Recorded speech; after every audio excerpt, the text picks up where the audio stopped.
Dans ce triangle, nous connaissons les trois mesures et nous cherchons à savoir s'il y a ou il n'y a pas un angle droit. Nous avons à notre disposition deux théorèmes.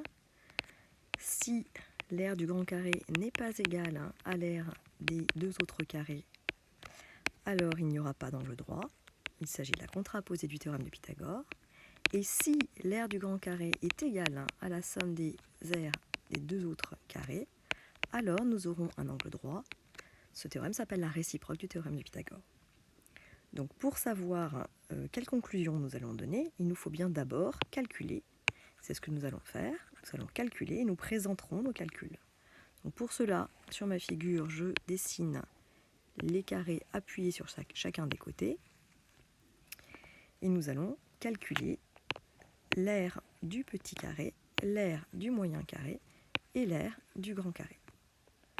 6 cm x 6 cm, 36 cm². 8 cm x 8 cm, 64 cm². 10 cm x 10 cm, 100 cm². Et là, 64 plus 36, c'est bien égal à 100. Nous avons l'égalité des aires des carrés. L'aire du grand est égale à l'aire des deux autres. Alors nous allons présenter ces calculs à la personne qui va nous lire correctement. Nous allons calculer d'une part le petit côté au carré plus le moyen côté au carré. C'est ce que nous venons de faire. Donc, en réalité, ce sont les aires des deux carrés, le petit et le moyen. Nous avions pour AB 6 cm, donc AB carré c'est 6 x 6. On va noter 6 au carré. AC carré comme AC fait 8, c'est 8 au carré. 6 x 6, 36. 8 x 8, 64. Et nous trouvons 100.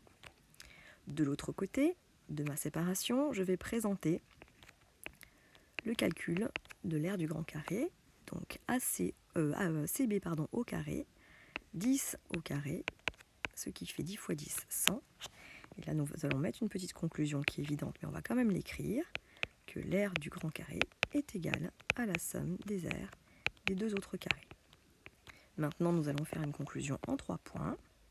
Nous allons rappeler que je sais parce que je viens de le faire, que l'égalité de Pythagore est juste. D'après la réciproque du théorème de Pythagore, c'est le théorème que j'utilise ici, d'après la réciproque du théorème de Pythagore,